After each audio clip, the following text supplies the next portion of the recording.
right, we're looking towards the very end of ISIS. Right down there. This is the Hot Zone. Engaging with the news in a whole new way. International war correspondent Chuck Holton brings insight into areas of crisis and lets you help those affected.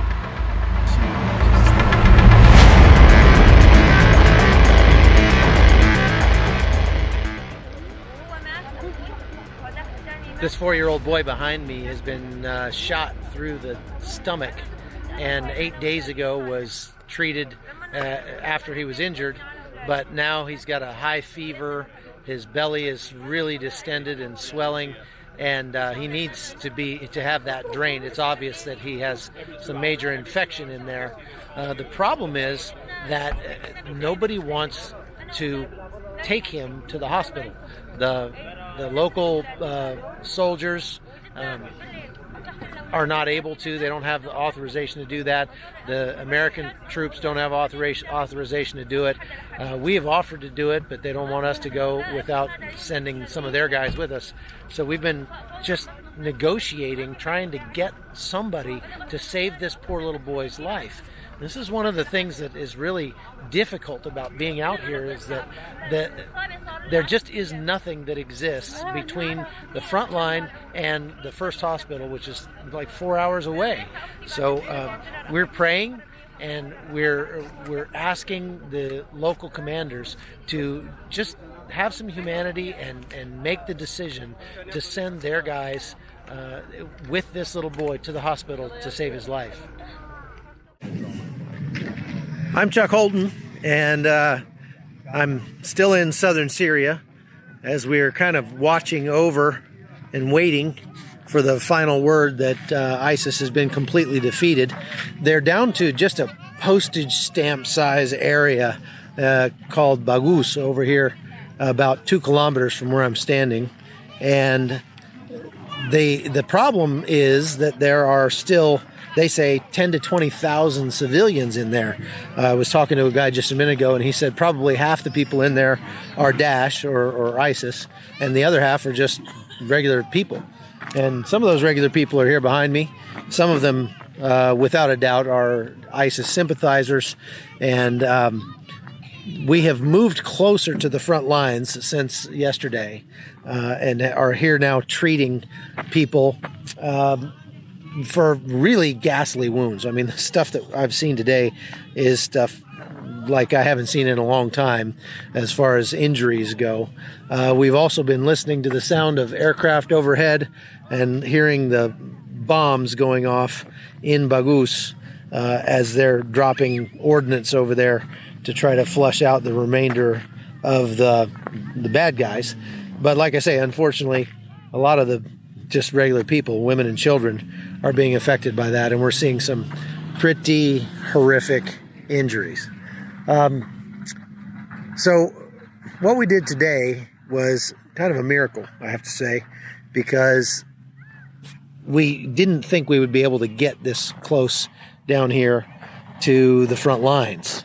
We have been told earlier today that we were going to have to pull out and go very far back to a large refugee camp where they're taking these refugees after they are processed here. We didn't really want to do that because Dave Eubank's group, the Free Burma Rangers, is really perfectly suited for working in a place like where I'm standing, where there are no other NGOs, because they can't get here, or they don't have the ability to get this close to the front line or work this close to the front line for whatever reason. We've been told by some other NGOs that if we did get in here, that they would provide us with medical supplies and things like that, because they can't get in here. So, however, there's been some real friction, I guess I would say, between the U.S.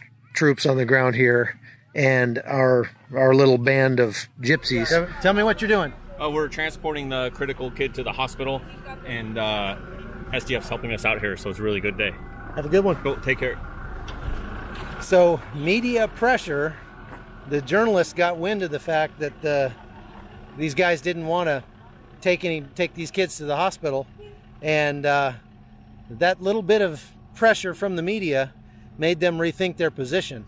And that's fantastic. So we got the little kid, his mother, who's 9 months pregnant, and his other two brothers, one of which is in a wheelchair, and they're all on their way to the hospital right now. So not only might we just have saved that little boy's life, but maybe the little baby inside the mother, because she's already said she's ready to deliver. So off we go. And I'm not really sure what's causing that, to tell you the truth. If it's just the same kind of institutional timidity that we've seen so much of during the Obama administration in Afghanistan, Iraq, wherever. It seemed like when I started going and doing this job, going to Iraq and Afghanistan, it was much easier. You know, you would just show up and they would say, "Oh, get on the helicopter." You know, if you said, "I want to go to the Iranian border," they'd say, "Great, jump in the Humvee, let's go." And as time went on, things got harder and harder and harder, especially as a journalist, in the war zone when you're embedding with U.S. troops. And a part of that is just the natural progress of bureaucracy that sort of infects every agency, or especially government organization. But part of it also, I think, had to do with the fact that, the Obama administration was, although they claimed they would be the most transparent administration in history, they were really quite the opposite. And they went from a culture in the military that wanted to get its story out, that wanted to show the world the good things that it was doing, to a culture of being afraid to get anything out because somebody up the chain might take issue with what was going on. You can always tell an organization or even a family that's well led, because the lower people in the organization feel empowered to make decisions and take charge and say, "You know what, this is the right thing to do, we're going to do it." In a poorly led organization, it's just the opposite. Everybody feels very afraid to make any decisions, very afraid to take any risks, because, boy, they might get in trouble, they might lose their job, whatever. And I think that the Obama administration just perfectly characterized, not to be political about it, but they just, their style of leadership went all the way to the top. And so what we saw was times when there were opportunities, let's say in Afghanistan, where we knew there were a bunch of bad guys that were in a certain area, and they were, let's say, in a house having a meeting. And so we had guys that wanted to go do a mission and take those guys out, and they had to get permission from higher. And then that higher couldn't, they were afraid to make the decision. And so they went one level higher still. And those guys didn't want to make the call, so they would go higher. And it would just keep going up the chain until somebody said, "Why are you about?" Like, "No, I don't." And so at that point, I remember one time talking to a guy from the DEA that was over there in Afghanistan, and he said, "I feel like we're a bunch of meat eaters that have been fed cabbage for the last 8 months since we've been over here." And that's, like I say, the sure sign of a poorly led organization. Your action guys, your guys who are laying it on the line, ought to feel like they have 100% backing by the people behind them, and that they should feel empowered to make decisions, to do the right thing. And you know what? If you make a mistake, we'll call it a mistake and we'll move on. But that really was not the case. And I think much of that has still seeped into the culture of the military today. And I love the military. My son's in the Army. I was in the military. I recommend it to a lot of people, but I just have to be honest and say that I see so much institutional timidity among the military today. It's almost like they're too afraid to take any risks. They're too afraid to put anybody in danger, or put them any place where they might actually get hurt. And that's really unfortunate, in my opinion. So we're hearing machine gun fire over in Hajin. I can hear it. You might be able to hear it on the camera too. Hajin is over this direction, and that's where kind of that was the larger town where ISIS still had a stronghold, and that was a fairly sizable area. But it's been moving south down the river Euphrates here toward the Iraqi border, and I'm only standing maybe 3 kilometers from the Iraqi border right now. As a matter of fact, I can see it from where I'm standing. And Hajin gave way to Susa and now Baghuz. Baghuz is a very small town, and that's where we're seeing the casualties that we're receiving today come from.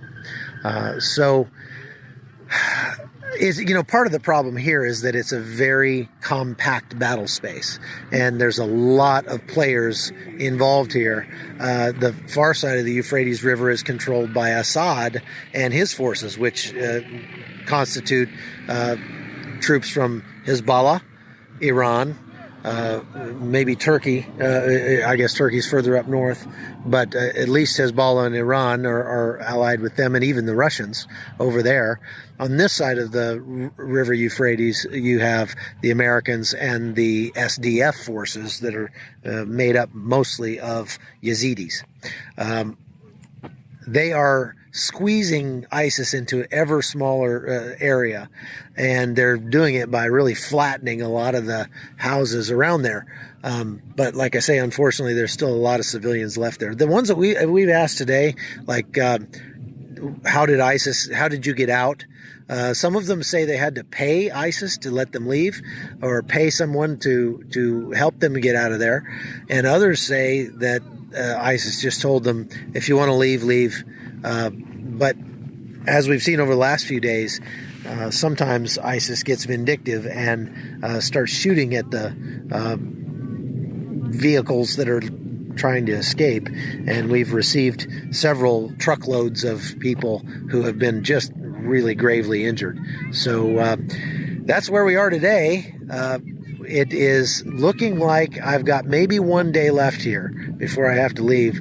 And there's some more fighting. Now the guns that I'm hearing over there are not small arms. They are, without a doubt, maybe a Dishka or ZSU or something like that. Probably, all the weapons being used out here by ISIS are pretty much Russian in origin. But that's normal here. I mean, some of our people have Russian weapons as well. They used to have tanks and American-made weapons, but they've pretty much either used those up or lost them at this point. We are being told that they're digging tunnels in that area around Baghuz, and that they have they've gone into hiding, many of them. So I guess we'll see what becomes of this. But as I said before, ISIS is more than just a bunch of fighters that are over here in Syria. ISIS is an idea. ISIS is, this is kind of a profane version of what Israel did after World War II. They wanted a place for Jews to come and live in peace and to be able to practice their religion the way they see fit.